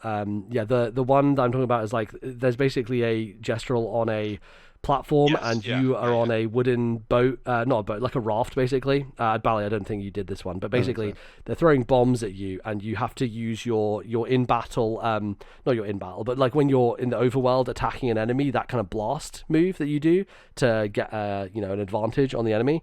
You have to use that Yeah, to that one was tricky deflect as well. bombs. And the problem is that you have a cooldown on that, and Yeah. so yeah, if you mess up the timing, you just get fucked. And the final one of that is really, really difficult, and it took me a long time to do. But even though it was bad and controlled badly, I still enjoyed it. Like Yeah. I think that's what I'm getting at is like there's that real classic RPG charm to what they're doing here, with all the mini games, and I think that is representative of what they wanted to create. So I think it speaking worked nicely. of classic RPG charm as well, I think we talked about it for a second or two, but I do want to reiterate. I've seen other like reviewers and things talk about this, but especially after as I started out the podcast saying, someone who's been going back and playing all the retro Final Fantasy games. Having a real proper world map in this game was awesome, and also so having good. SKA is like your sort of airship, equivalent in a Final Fantasy I game. love where- SKA. What a fucking great character. Oh, we all love SKA. to do an overworld in a 3D game. Now, MZ, you've played more 3D JRPGs than me. Yes. Like, are there other examples of 3D games that go for the whole I don't overworld know. rather than open No. world? Because I mean, Rebirth not is that I like can think open of. world, right? Oh, okay. I can think of one. Dragon Quest 11 does. Dragon Interesting. Quest Okay. 11 does the overworld, It's a little different and though. I it is think. different. It's not the exact same as what this is, but you do have that. You eventually get your airship equivalent, and you can Okay. float over it and Because this everything. feels Right. really My retro in like a very nice way. Like I think it would be Yeah, my so. Yeah. guess is that Final Fantasy Remake Part 3 will try to do something like this because you, by that point in the game, will have access to all those areas. And Okay, I think the only reasonable way to do it would to have a facsimile. And also, fun side note, Sandfall just visited Square Enix, and the What? director of Seven Rebirth, Hamaguchi, tweeted out like a image of them together and was like, "Ah, yes, one of my favorite games of this year." And also, we are just discussing game design and stuff. So I wonder if they have been showing that team what they're doing for Remake Part 3, and if there's going to be any influence. They better on not be trying to based on headhunt the Sandfall team. I'll be furious. that. To Square It's like, well, we Enix, can offer you big money. Come over yeah, here. yeah. Oh dear. Yeah, I think the overworld is a great point, and like for me, it's kind of the Metroidvania of it all, which is SGA abilities and being blocked off from stuff. I think For sure. I think it was really smartly designed in like the level of exploration the game affords you, where you start out and it's like, okay, very small area, and you just go basically that first overworld is just like a couple of spots and then the falling waters or the flying waters, and you go there. And then you open up into a bigger space and you're blocked off, and it's like, oh, there's some rocks and stuff here, and then you get SGA and you can break those rocks, and then you can swim, and then eventually you can break the coral, and then you eventually be able to fly. Like I think the escalation of your traversal option throughout the game, and the shortcuts you can open up as well, of like going to those areas and creating those like kind of light bridges across. I think it's all from a level design perspective really smartly thought through, and very satisfying, and also well doled out in the way of like, after you have done a major story beat, there's usually like, okay, well now I can go and explore this new place because now I can, I can break the coral, and so I can go back to the previous area, and maybe there was like a side thing I wanted to go find. So yeah, I think this game appears bigger than it is in some ways because there's lots of areas you can go to, but some of them are just like single screen spots where you just basically get a soundtrack CD. Yeah, there's quite a few of those, which I think is quite nice because it means you're not overwhelmed with stuff to do. Like there is a good amount of post game and side content, but it's not bloated, and I think that's kind of crazy when you consider like what they could have done and the ways that they could have structured it. I think maybe one of the drawbacks for me was the lack of any guidance when it comes to quest stuff, because you have those what do you call them, the enemies, what are the names the enemies called, I can't remember. They all have a general name, right? Yes. The Nevrons or Nevron, that's it, yes. Nevrons. You have the white Nevrons who are like sad, basically. Oh, right, and you have like the option to kill them or not. Yes. Which, by the way, if you don't kill any of them, then you find that one guy. That one guy gives you like 100 Lumina points at the end of the game, which was very helpful. Yeah. So yeah, I spent a lot on that because I didn't kill any of them. I did their side quests, but I didn't kill them. But it would be nice if all of those little side quests had tracking of some kind, as well as some kind of like, hey, I've done this area, like check mark, because there's definitely like parts where I've been like, which was that spot that had that boss that I was too powerful but I want to go back to, and I just couldn't remember. So I think that's one of the weaknesses of the game, is just tracking stuff, and it's not like it's a million things, but there's enough to where I would have liked to do that, basically. How did you guys feel about the fact this was something that I wasn't sure about at first, but it kind of grew on me, the fact that for the bulk of the game there is no map. You have no map. There's a map for the overworld, and that's it. Right. From a like vibes perspective, I love it. It's great. Yes. I felt more invested in the world. I looked around the world more.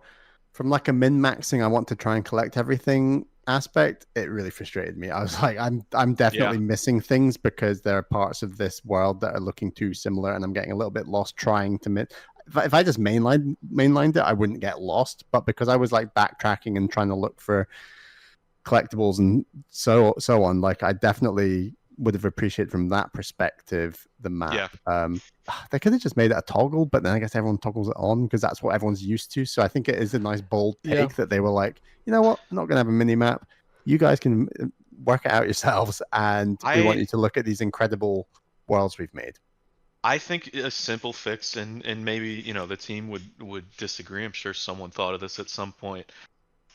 Is I do kind of like not having a minimap for the same reasons you said, Bally. It gets you like invested more in both the fantasy of the world, but also just the geometry and looking around and exploring. It's beautiful. It's very impressive. It is. But even just having a little icon next to maybe like the icon on the map in the overworld, or where you go into like one of those little portals to enter the area, saying like 5 out of 6 Pictos, or something like that. Right, like, yeah. Maybe, yeah. 1 out of 1 Gestural. That would have been helpful. Or even like you were saying, NBZ, about the like the little side quests and things like that with the Nevrons. Have you guys? I think you have an NBZ, but have you played Majora's Mask? I don't know what made me think of this, but just I've having played like a 3 hours of Majora's Mask.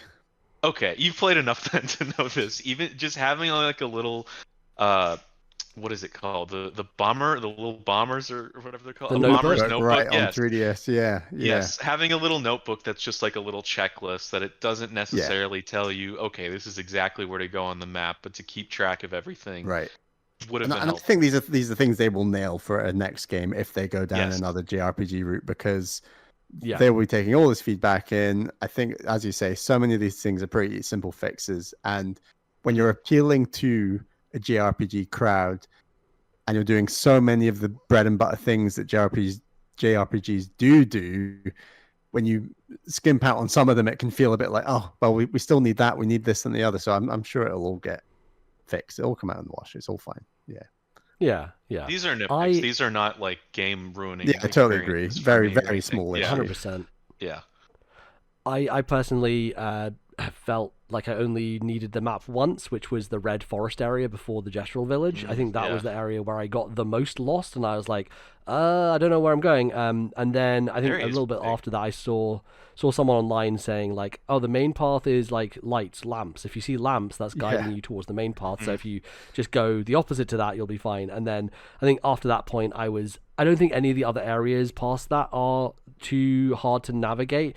But I do think that, I think part of this is the Unreal 5 stuff as well, of like, there's a lot of areas that go on for quite a long time, and there's a lot of similar looking structures and spots in them, so it is hard to say like, okay, where have I been, where have I not been.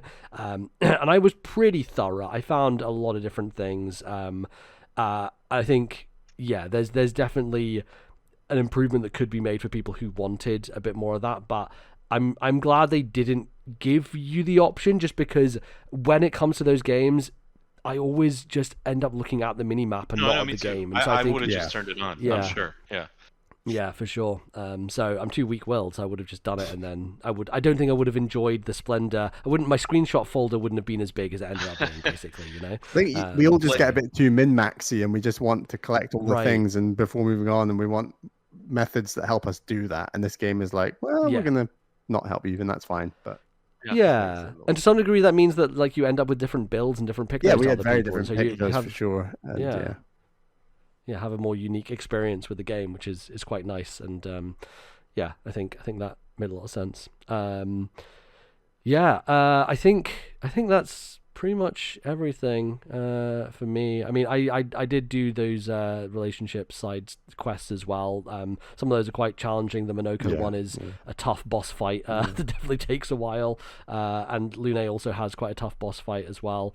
The Bally, I think, did some lunatic things also. Classic Bally banging his head against the thing. This game is so good for banging. We got to get. This is my spiel. Sorry, right? So. Okay. I like to bang my head against the wall on games. Normally, like action-focused games, if a boss is really tough, it's like, I just wasn't good enough. I got to do that better. And I fight the boss again and again and again and again and again.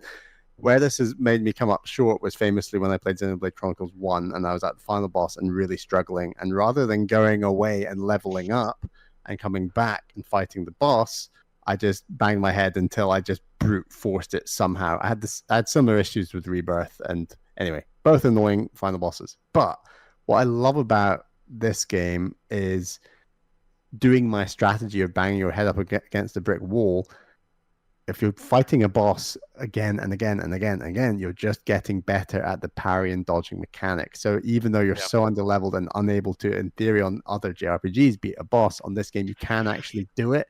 And I did something similar with Lune's secret thing, and yeah, it's frustrating, but it's really cool that I was able to do that, and I probably ended up much less frustrated than if I'd done my strategy with other JRPGs now. So I think that's a really cool aspect of this game that's just so unique and awesome. Agreed. So yeah, love it. Love it. It's great. Like I think I can't remember when it was in the game, but I definitely wasn't the high enough level for it. But when you get to Minoko Station, you can go north into a snowy area that's optional. And if you walk around that area, you get to a kind of mountain spot that's like an ice area. And I went there, and these enemies were basically getting like 3 turns for every single one of my turns. So they were doing so many attacks, and I was like, well, I'm probably too weak and I should probably come back later. But I was like, well, let me just see if I can just beat one of these kind of groups of enemies. And there's 3 of these enemies. So they're basically doing like 9 attacks for every single one of my attacks. And I sat there and I just learned their patterns, and their patterns weren't too bad, actually. I was like, okay, I can do this and dodge for a bit, and then eventually I was just powering them. And it took me maybe 10, 15 minutes to do this one fight, but eventually I beat these guys, and I got a ton of experience. I leveled up loads, and I also got a really powerful Picto that basically early on in the game gave me like 2,000 defense or something stupid, or maybe it was an attack one. It was an insanely powerful Picto. I think it was attack because I gave it to Verso, and it was like plus 900 attack. And at that point in the game, I was like, my best was like plus 120 or something. So it was just like a crazy power increase. I gave it to Verso, and like the next few fights, I was just tearing my way through because I'd gone to the optional area and just like been stubborn about it basically, and was like, nope, I'm just going to sit here and fight this one enemy and win and do a lot of experience. And yeah, it was very satisfying to do that. So yeah, it's a game where if you have the will, you can do it. I've heard that. I've heard similar stories to that so frequently, and it's just really satisfying. Like I did similar with the tough Monaco fight, and right, his it's like the shopkeeper. There's a merchant there as well. I did that merchant as well, and then I did similar strategy with Lune, and it's just like, wow, like if you really just we're getting rewarded for our action skills in a JRPG in a really satisfying way. It's just it's very nice. Great. Anything else, or we all good? My last thing is I'm looking forward to it. Oh, definitely. My last thing was there's a flying casino that you find in the sky. And I was slightly disappointed that I couldn't go inside the casino. Yeah. It's definitely has a bit of that vibe. Like I was like, oh shit, they have a casino in here because of course they do because it's JRPG. But then you actually can't go inside it. So I wonder if DLC they'll add the ability to go inside the casino. Have they said anything if they are or not doing DLC no, for this game? They have not. I don't know if they will or not. To be honest, it feels like to me, it feels like quite an open and closed story, and I think that they could do, but I think what they're going to do is they're just going to do a lot of quality of life stuff. I think they're going to put it on Switch too. Inevitably, that's going to happen. Oh god, that'll be. And then they just go and start making something new, which I think these characters return in another game. I don't think so. Probably no, not. I think also because of the ending, right? Because the canon ending is erasing the world. I don't think you can do that really. It could be alluded like I forget their family name, but like the family could be the Sandra, they absolutely could be alluded to, but other than that, probably not. You don't even think the Desandras come back in another game.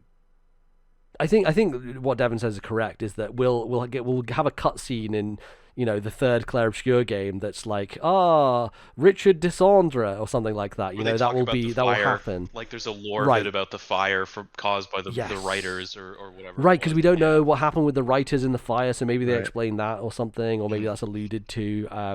I think because the writers are the only faction that have been mentioned, I do think that's the most obvious place for them to go next. Are the musicians as well? Because I know the whole thing is that Verso like wants to play piano and be a musician. Do we know, are they like an official faction, or is it just he wants to? I think that's a really good assumption to make, that like part of, I don't know, they don't really talk about like the family's I don't know, position or like how they feel or how many people have the abilities they have, is it just them? That as well. But also like within the family, was Verso a bit of an outcast because he wanted to be a musician and not a painter, I think he was, right? No? Yeah. So like I think that probably would make sense, is that there is a musician or a music faction of some degree of like there might be a bit of a Romeo Juliet thing here of like, oh, the writer and the musician fall in love or whatever, and then that's a whole story. But yeah, I think there's lots of interesting things I they could do. think you could see like Alicia painting or doing something that brings back literally all the characters in this game for a certain chunk of a follow-up game. Yeah, I don't know. I think that would undercut it, especially I like agree. the very final moment of like they all fade away and they're gone. Like, I think there's no way that we get Lune CL those people back. That's I think a good that reason world to bring them back. And that's, I think, if they can pull off the mechanical chops that they did in terms of like, okay, we're gonna have an obelisk that counts to 0 and you're gonna die, like, and we can justify how this works with the world, then I definitely think it's within the writers to, if they wanted to, have a good, solid reasons to bring characters back. I don't have a good reason here. I appreciate that. But like, No. I wouldn't rule it out. Yeah, I think there'll be references for sure, but I do think that what they want to do with this is anthology and make it a bit more distinct and do something totally different. I do think they'll do another turn-based RPG. Yeah. I think that is kind of what they have, they've buttered their bread on that. Keep the counter mechanic. They keep the dodge. I think the active stuff is definitely there, but I think they add some spice to it. I think they add some twists, and I don't think it's completely the same, but I think they innovate and they kind of expand upon what they've built here. And I think it's a totally different world with a totally different set of characters and stories that references this in the external world, basically. So that's my best guess. Right. I agree. I'm pretty much... Yeah, I almost completely agree there. I think that's probably the most likely scenario. And just throwing it out there in case anyone's listening, a musician game would not be so bad. A game that they focus on music even more so than this one. I'd be okay with it. I'd probably buy it. Yeah. What about the time jump? And they've got the musicians, the painters, and the gamers. Like the gamers. Right. If you want to self-reference JRPGs, you gotta have the gamers, right? Yeah. Oh my it's God. like a chess world or something like that. I don't know. If they ever put the gamers in this, I think I'm done with the franchise. Wow. It's not that's like Renaissance France, I guess, isn't it? Yeah, I don't. Yeah, maybe. Who knows? Great. Well, I think that's going to do us for talking about Clair Obscur Expedition 33. Thank you, everybody, for listening. And thank you, Devon, for joining us for this Spoilercast discussion. Very much appreciated. Of course, happy to join it. I gotta say, this is generally when I do either our Fire Emblem show or with you guys. Whenever I do one of these Spoilercasts, I'm like, wow, what a great way to like cap off this game. This was awesome. Like, excited to kind of put this game to bed for a little bit. But right now, as we had talked about previously, like, I took a break from the game, and before doing this podcast, I just kind of rushed to finish up Act 3 to be able to talk about the ending. But this entire podcast has made me feel like, damn, I really want to like open the game back up and do some of this post-game side stuff in Act 3, which definitely recommend doing all those chats, those relationship chats, and then doing the kind of side quests associated with them. They definitely were worth doing. So yeah, but if that's not a testament to how good this game is, I don't know, what will. Like, we talked about it for 2 hours, and I'm like, shit, I want to play more.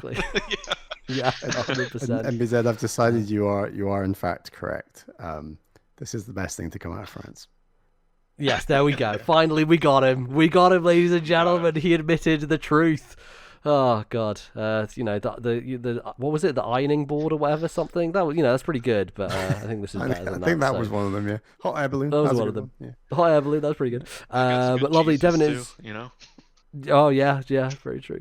Yes, is there anything you would like to plug? Any places people can find you, etc., etc.? I mean, as per usual, you can find us on MLMcast. We have not posted for a bit, but we've got some stuff in the backlog, and we've just been trying to do some scheduling stuff. I don't even remember if we posted the first part of this episode, but the next series of games we're taking on is we're doing FE 11 and 12. So the Marth games, Shadow Dragon, and New Mystery. This is going to be my first time playing those games. Dear, Shadow Dragon. I do not like Shadow Dragon one bit, so best of luck to you, mate, honestly. It's alright. Yeah. For what it is, it's like cute. Yeah.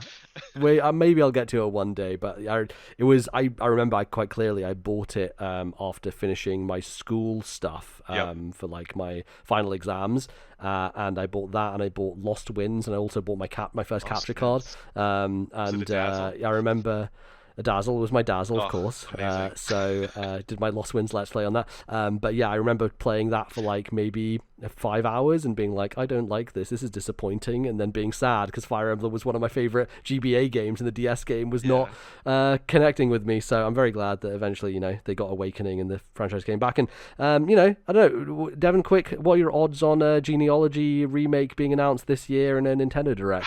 Not this year. I don't think it's this year. If it is, it's probably like a February Direct next year. I would say that's my best guess. I think people I gotta say, this is coming from a Fire Emblem person, but people have been going a little bit crazy on like all the Fire Emblem rumors and stuff as of late. Like, give it a little bit of time. Okay.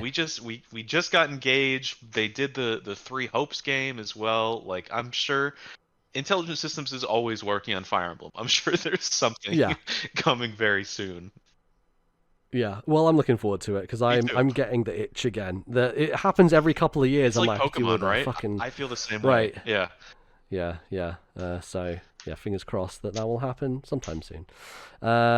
Great. Well, that is going to do us. Thanks everybody for listening. We'll be back in next week with a regular episode.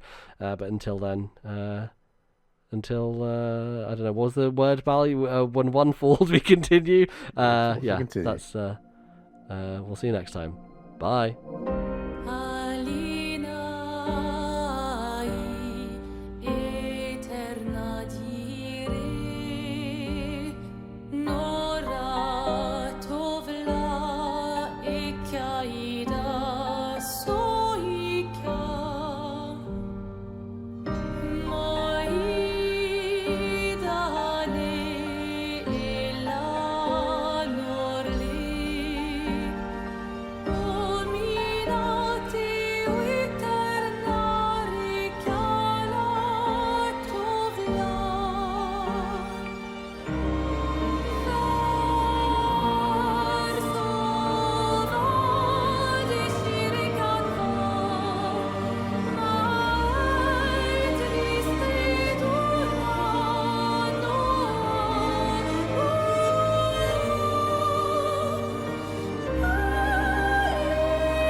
The musical interludes used on today's show were Une vie à t'aimer and Déchire la Toile from Expedition 33, copyright Sandfall Interactive, 2025.